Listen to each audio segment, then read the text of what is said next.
Hi friends, welcome back to my channel नेशालम। कैसे हैं आप सब? उम्मीद है आप सब खैरियत से होंगे। आज मैं बना रही हूँ कोफ्ता करी या कोफ्ते का सालन भी कह सकते हैं। कुछ लोगों के कोफ्ते सालन में डालते ही टूट जाते हैं। मैं बिना तले ही ग्रेवी में डालूंगी। स्टेप बाय स्टेप मैं आपको बताऊंगी कि हमने क्या क्या चीज़ें ऐड करनी है और किस तरह से ये मज़ेदार सा कोफ्ता करी बनके रेडी होगा। तो वीडियो को बिना स्किप किए आपने पूरा देखना है। उससे पहले अगर आपने मेरा चैनल सब्सक्राइब नहीं किया है तो प्लीज़ सब्सक्राइब कर लीजिए और बेल आइकन प्रेस करना ना भूलिएगा। तो चलें रेसिपी स्टार्ट करते हैं। कुछ मसाले हैं हमने ग्राइंड करना है, पहले वो देख लेते हैं। खसखस लेंगे 2 टेबल स्पून, पिसा हुआ खोपरा लिया है 2 टेबल स्पून और भुने हुए चने लेंगे 2 टेबल स्पून। इसकी जगह आप बेसन भी भून के ऐड कर सकते हैं। तीनों चीजें हम इक्वल लेंगे। अब इसे ग्राइंड कर लेते हैं। ये मैंने ग्राइंड कर लिया है, इसे एक साइड पे रख देते हैं। गोश्त मैंने लिया है आधा किलो, ये रूखा है और इसकी मैंने छोटी बोटियां कर ली हैं क्योंकि मैं चॉपर में डालूंगी। अगर आप मशीन कर लेते हैं तो 2 से 3 मरतबा मशीन से निकलवा लें तो ज़्यादा बेहतर है। अभी मैं इसको चला के बारीक कर लूँ, फिर मसाले शामिल करूँगी। ये हो गया है। अदरक लहसुन का पेस्ट 1 टीस्पून।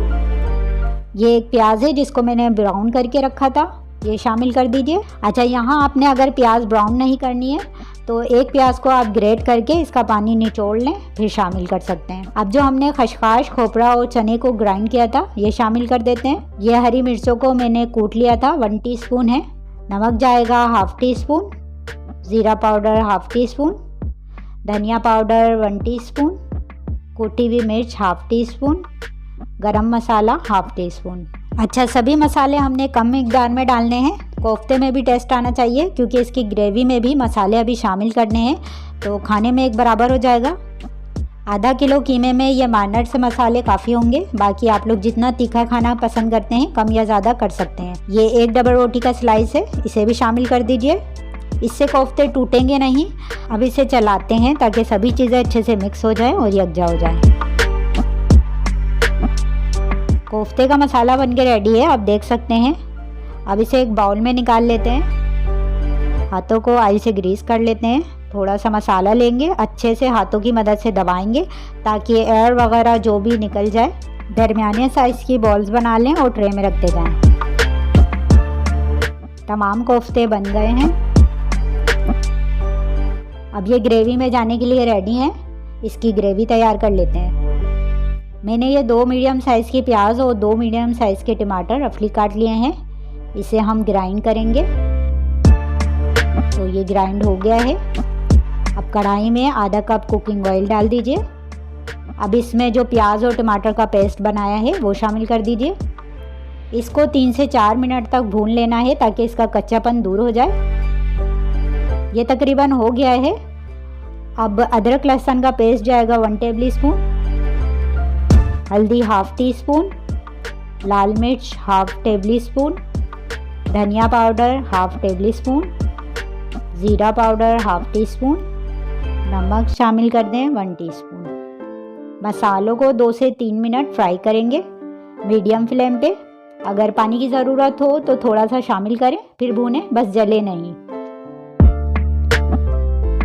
अब इसमें 3 से 4 टेबल स्पून दही शामिल करेंगे।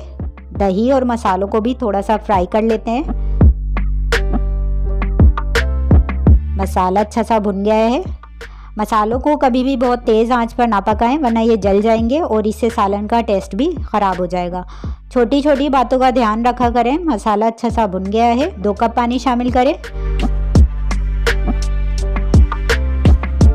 पानी में उबाल आने के बाद चूल्हे की आंच कम कर देनी है और आराम से तमाम कोफ्ते इसमें रखते जाएं इस तरह से।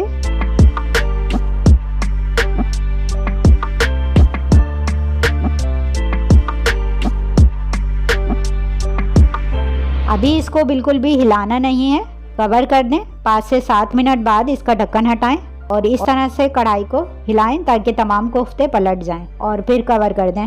वक्फे से कढ़ाई को हिलाना है। तकरीबन 15-20 मिनट तक पकने दीजिए ताकि अच्छे से ये ज्वाइंट हो जाएं और ग्रेवी में पक जाएं। देखें ये टूटे भी नहीं हैं।